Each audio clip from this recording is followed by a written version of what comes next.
नमस्कार मित्रों, संस्कृत समाधान चैनल में आपका स्वागत है। मैं सुरेंद्र कुमार एक बार फिर उपस्थित हूँ आपके सामने रुचिरा भाग 3 कक्षा 8 का पहला पाठ लेकर। सुभाषितानि। पाठ का नाम क्या है? सुभाषितानि। सुभाषितानि दो शब्दों से मिलकर बना है, सु प्लस भाषित। सु माने अच्छा, भाषित माने वचन। वचन, अच्छे वचन। क्या है? अच्छे वचन। सुभाषितानि, अच्छे वचन। पाठ शुरू करते हैं। गुणा गुणज्ञेषु गुणाः भवन्ति, ते निर्गुणं प्राप्य भवन्ति दोषाः। सुस्वादुतोयाः प्रभवन्ति नद्याः, समुद्रमासाद्य भवन्त्यपेयाः। इसका अन्वय होगा, गुणाः गुणज्ञेषु गुणाः भवन्ति, ते निर्गुणं प्राप्य दोषाः भवन्ति, यथा नद्यः सुस्वादुतोयाः प्रभवन्ति, परं ताः समुद्रम आसाद्य अपेयाः भवन्ति। गुणाः गुणज्ञेषु माने गुणवानों में जो गुण हैं वो गुण होते हैं।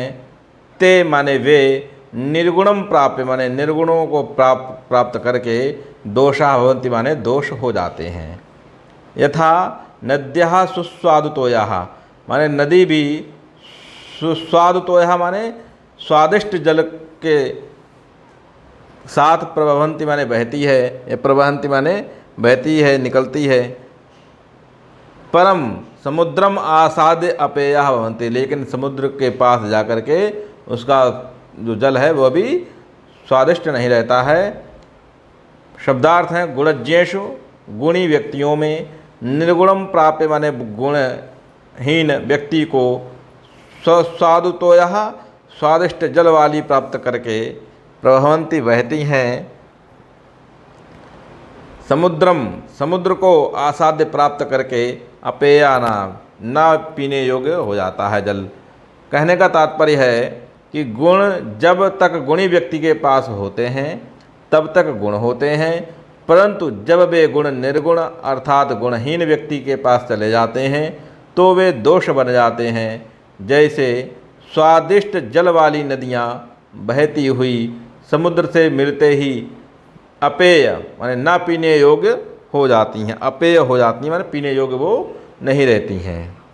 ठीक, अगला श्लोक है, साहित्य संगीत कला विहीनः, साक्षात् पशुपुच्छ विषाणहीनः, तृणं न खादन्नपि जीवमानः, तद्भागधेयं परमं पशूनाम्। इसका अन्वय होगा, साहित्य संगीत कला विहीनः जनः पुच्छ विषाणहीनः, साक्षात् पशु अस्ति, तृणं न खादन्नपि जीवमानः अस्ति, तत्पशूनां परमं भागधेयम अस्ति। कहने का तात्पर्य है कि साहित्य संगीत और कला से विहीन, कैसे? रहित, विहीन माने रहित, पुच्छम माने पूँछ, विषाणः माने सींग, जीवमानः जीवित, पशूनां माने पशुओं का, भागधेयम सौभाग्य है, तृणम माने घास, खादन खाता हुआ, जीवमानः जीवित पशुओं का, भागधेयम माने सौभाग्य है। कहने का तात्पर्य है, जो लोग साहित्य संगीत और कला से विहीन हैं, माने किसी प्रकार का उनमें कोई स्किल नहीं है, साहित्य भी नहीं जानते हैं, संगीत भी नहीं जानते हैं, ऐसे लोग पुच्छ विषाणहीनः, पूँछ और विषाण माने सींग से, हीनः माने हीन, रहित, साक्षात पशु अस्ति, साक्षात पशु ही हैं, वह तृणम न खादन्नपि तृणम वह तिनकों को माने घास को ना खाते हुए भी जीवमानः अस्ति माने जीवित हैं। तत् पशूनाम परमम भागधेयम, तत् माने वह, पशूनाम माने पशुओं का, परमम माने परम, भागधेयम माने भाग ही अस्ति है। साहित्य, संगीत, कला आदि से रहित व्यक्ति बिना पूंछ और सींग वाला साक्षात पशु है। वह घास न खाकर भी जीवित है। यह उन पशुओं के लिए सौभाग्य की बात है। अगला है लुब्धस्य नश्यति यशः पिशुनस्य मैत्री, नष्टक्रियस्य कुलमर्थपरस्य धर्मः, विद्याफलं व्यसनिनः कृपणस्य सौख्यं, राज्यं प्रमत्तसचिवस्य नराधिपः। लुब्धस्य यशः पिशुनस्य मैत्री, नष्टक्रियस्य कुलम अर्थपरस्य धर्मः, व्यसनिनः विद्याफलं कृपणस्य सौख्यम, प्रमत्तसचिवस्य नराधिपस्य राज्यम नश्यति। इसका अन्वय हुआ लुब्धस्य, इसका शब्दार्थ होगा व्यसनिनः, बुरी लत वाले जो व्यक्ति हैं। लुब्धस्य माने लालची व्यक्ति का, यशः माने प्रसिद्धि, मैत्री मित्रता, पिशुनस्य माने चुगली करने वाले की, नष्ट क्रिय से माने जिसकी क्रिया नष्ट हो चुकी है उसका, प्रमत्त सचिवस्य आलसी मंत्री वाले का, नराधिपस्य उस ऐसे राजा का, कृपणस्य कंजूस का, सौख्य माने सुख, कुलम वंश, अर्थपरस्य माने धन के लोभी व्यक्ति का, राज्यम राज नश्यति माने नष्ट होता है। लुब्धस्य लालची व्यक्ति का, यशः माने यश, पिशुनस्य मैत्री, और पिशुनस्य माने चुगली करने वाले की मित्रता, नष्ट क्रियस्य कुलम जिसकी क्रिया नष्ट हो चुकी है उसका कुल, अर्थपरस्य धर्म, अर्थपरस्य धर्म धन का जो लोभी व्यक्ति है उसका धन, और व्यसनिनः विद्याफलम और जो व्यसनी है उसका विद्या का फल, कृपणस्य सौख्यम और कंजूस का सुख, प्रमत्त सचिवस्य नराधिपस्य राज्यम नश्यति। प्रमत्त सचिव ऐसे प्रमादी आलसी जिसके सचिव मंत्री वगैरह हों, ऐसे नराधिप ऐसे राजा का राज्य नष्ट हो जाता है।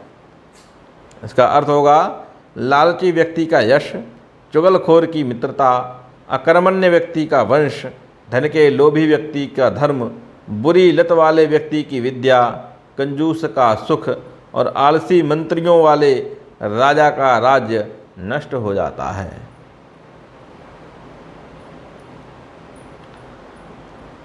प्रश्न चौथा श्लोक है पीत्वा रसं तु कटुकं मधुरं समानं, माधुर्यमेव जनयेन् मधुमक्षिकासौ, सन्तस्तथैव समसज्जन दुर्जनानां, श्रुत्वा वचः मधुरसूक्तरसं सृजन्ति।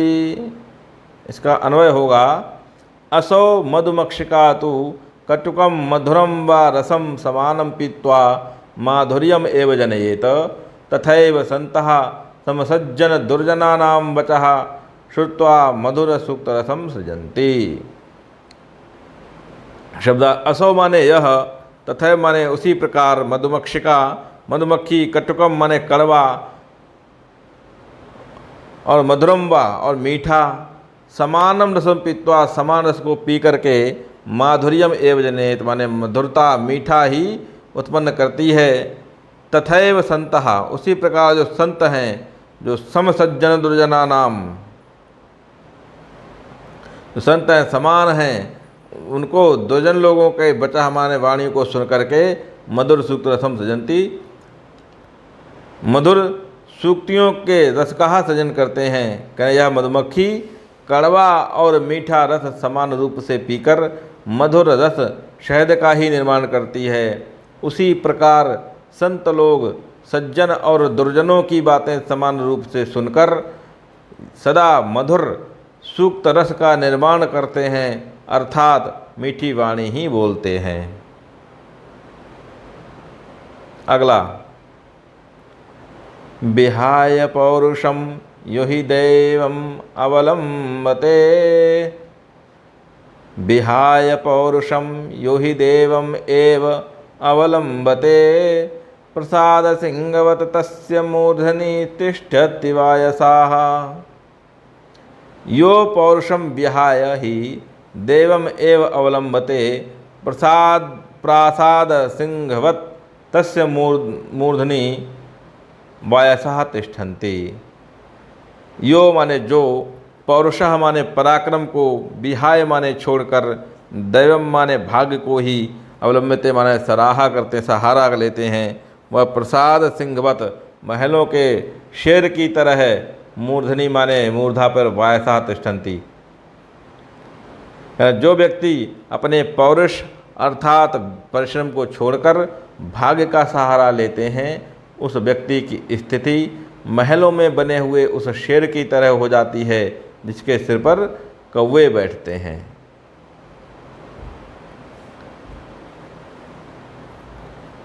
पुष्पपत्र फलच्छाया मूलवल्कलदारुभिः पुष्पपत्र फलच्छाया मूलवल्कलदारुभिः धन्या महीरुहा येषां विमुखयान्ति नार्थिनः। अन्वय, इसका अन्वय है महीरुहा पुष्पपत्र फलच्छाया मूलवल्कलदारुभिः धन्यः भवन्ति येषाम अर्थिनः विमुखा न यान्ति। कठिन शब्दार्थ हैं। मूल जड़, वल्कलः माने छाल अथवा पेड़ के तने का छिलका, दारुभी माने लकड़ियों से, धन्यः माने धन्य हैं, न यान्ति माने नहीं जाते हैं, अर्थिनः माने याचक, विमुखा माने खाली। इसका अर्थ होगा फूल, कहें फूल, पत्ते, फल, छाया, जल, जड़, छाल, लकड़ी आदि से युक्त पेड़ धन्य हैं। कहा पुष्प, पत्र, फल, छाया, जड़, छाल और दारू भी माने लकड़ियों से युक्त पेड़ कैसे हैं? धन्य हैं, जिसके कारण येषाम अर्थना विमुखा न यान्ति, जिसके कारण याचक कभी भी उनसे विमुख निराश होकर नहीं जाते हैं। मांगने वाला जो भी आता है उनसे निराश होकर नहीं जाते हैं। कोई लकड़ी ले जाता है, कोई पुष्प ले जाता है, कोई फल, कोई पत्ते, कोई छाल, ये कुछ ना कुछ देते ही रहते हैं। कभी छाया देते हैं, कभी भी जो भी इसके पास आता है वो कभी निराश होकर नहीं जाते हैं। चिंतनीया हि विपदाम आदावेव प्रतिक्रियाः चिंतनीया हि विपदाम आदावेव प्रतिक्रिया न कूप खननं युक्तं प्रदीप्ते वह्निना गृहे न कूप खननं युक्तं प्रदीप्ते वह्निना गृहे। अन्वय, हि विपदाम आदौ एव प्रतिक्रिया चिंतनीयाः गृहे वह्निना प्रदीप्ते कूप खननम न युक्तम। विपदाम माने विपत्ति के, आदावेव पहले ही, प्रतिक्रिया माने प्रतिक्रिया या हल ढूंढना, चिंतनीय माने चिंतन करना चाहिए, गृहे माने घर में, वह्निना प्रदीप्ते अग्नि द्वारा प्रज्वलित होने पर, कूप खननम कुआं खोदना, न युक्तम माने उचित नहीं है। अर्थात मुसीबत आने से पहले ही उसका समाधान ढूंढ लेना चाहिए, मुसीबत आने के बाद उसका समाधान ढूंढना उसी प्रकार अनुचित है जैसे घर में आग लगने के बाद कुआं खोदना।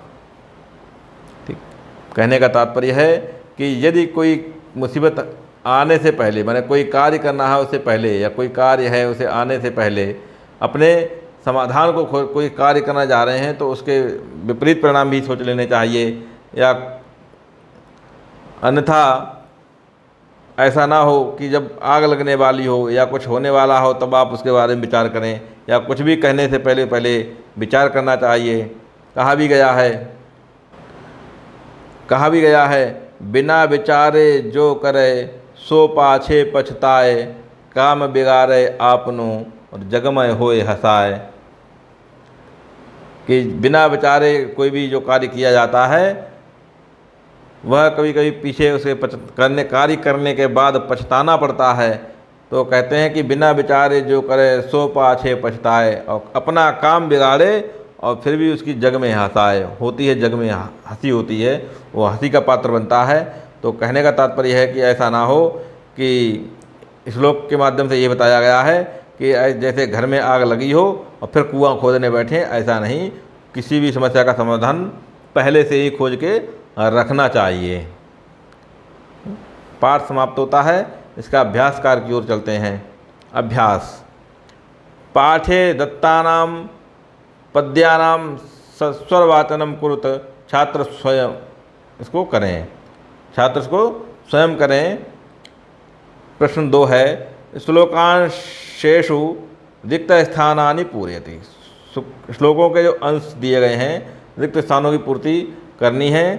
तो जो समुद्रम आसाद्य, हमने इसको कर रखा है, समुद्रम आसाद्य। इसमें आया भवन्त्य पेयाः। क्या आएगा?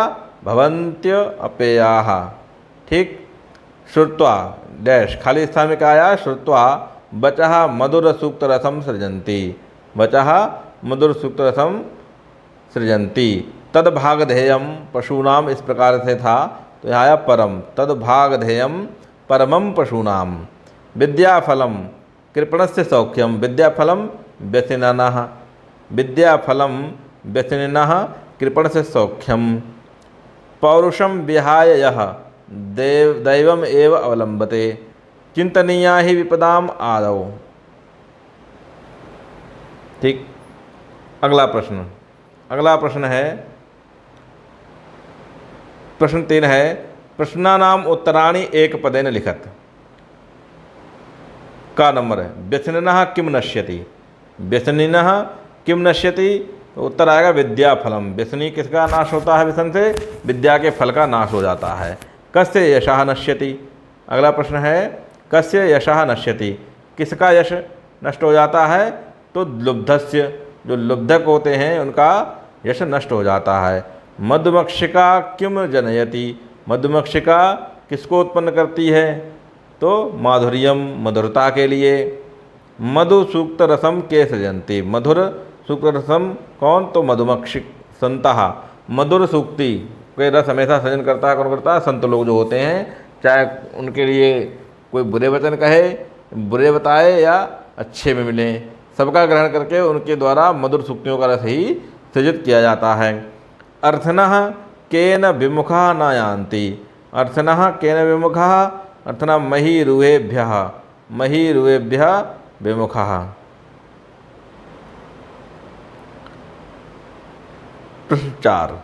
प्रश्न 4 है, अधोलिखित तद्भव शब्दानाम कृते पाठात् चित्वा संस्कृत पदानि लिखत। निम्नलिखित में तद्भव शब्दों को के लिए पाठ से चुनकर संस्कृत पदों को लिखना है।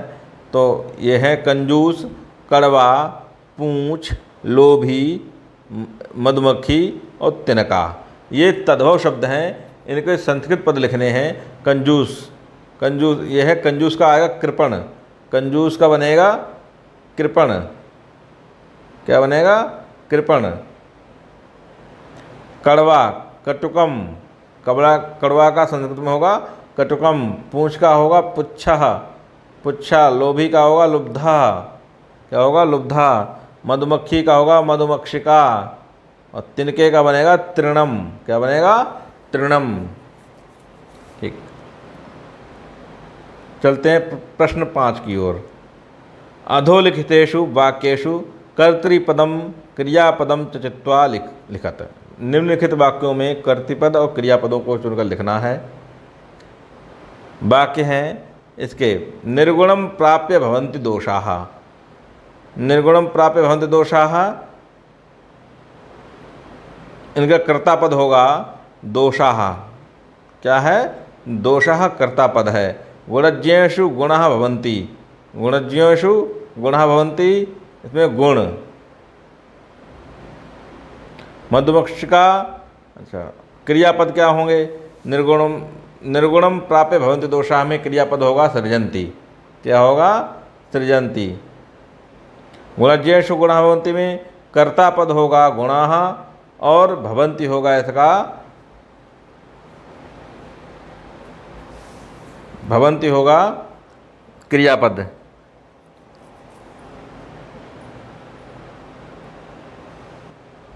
तो भवन्ति, भवन्ति होगा। ठीक है। मधुमक्षिका माधुर्यम जनयेत, तो यहाँ वाक्य में कर्ता होगा मधुमक्षिका और क्रियापद होगा जनयेत। क्या होगा? जनयेत।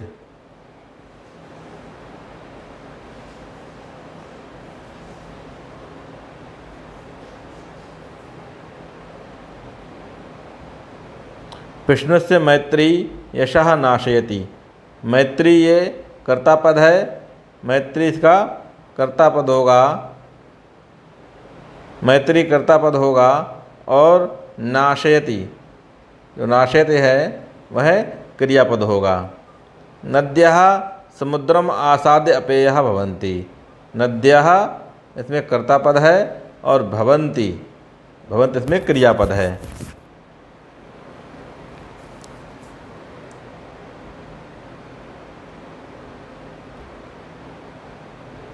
प्रश्न 6, रेखांकित पदानि आधृत्य प्रश्न निर्माणम कुरुत, तो प्रश्नों का निर्माण करना है।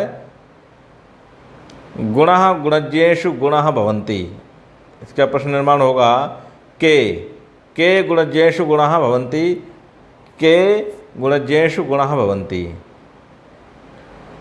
नद्यः सुस्वादुपेतोयः भवन्ति, नदियों में स्वादिष्ट जल होता है, जल वाली होती हैं नदियाँ, स्वादिष्ट जल वाली होती हैं। में तो कह रहे हैं काह सुस्वादु तोयाः भवन्ति, कौन स्वादु तोय माने स्वादिष्ट जल वाली होती हैं, ये प्रश्न बनेगा। गा नंबर है लुब्धस्य यशः नश्यति, लुब्धक का यश नष्ट हो जाता है, इसका प्रश्न बनेगा लुब्धस्य की जगह होगा कस्य यशः नश्यति, किसका यश नष्ट हो जाता है। गा नंबर है मधुमक्षिका माधुर्यमेव जनयति, मधुमक्षिका माधुर्यमेव जनयति, इसका प्रश्न बनेगा का माधुर्यमेव जनयति, का माधुर्यमेव जनयति। अगला नंबर है तस्य मूर्धनि तिष्ठन्ति वायसाः, उसकी मूर्धा पे बैठते हैं वायसा माने कौवे, तो इसका प्रश्न बनेगा तस्य कुत्र तिष्ठन्ति वायसाः, उसके कहाँ बैठते हैं वायस, तो कहाँ? मूर्धनि, इसका प्रश्न ये बना। ठीक। प्रश्न नंबर 7 का उत्तर देना है। उदाहरणानुसारम पदानि पृथक कुरुत, उदाहरण के अनुसार पदों को अलग अलग करना है। ये पद हैं समुद्रम आसाद्य, माधुर्यमेव, अल्पमेव, सर्वमेव, दैवमेव, महात्मानामुक्ति और विपदाम आदावेव। तो समुद्रम आसाद्य बनेगा समुद्रम प्लस आसाद्य, समुद्रम प्लस आसाद्य। माधुर्यमेव, माधुर्यमेव बनेगा माधुर्यम प्लस एव, माधुर्यम प्लस एव। अल्पमेव में बनेगा अल्पम प्लस एव, अल्पम धन एव। सर्वमेव बनेगा सर्वम धन एव, सर्वम धन एव। दैवम एव में बनेगा दैवम धन एव, क्या बनेगा? दैवम धन एव। महात्मा नाम उक्ति ही, तो महात्मा नाम महात्मा नाम होता, महात्मा नाम उक्ति ही, महात्मा नाम उक्ति ही। विपदाम आदौ एव, विपदाम धन आदौ धन एव, क्या बनेगा? विपदाम धन आदौ धन एव।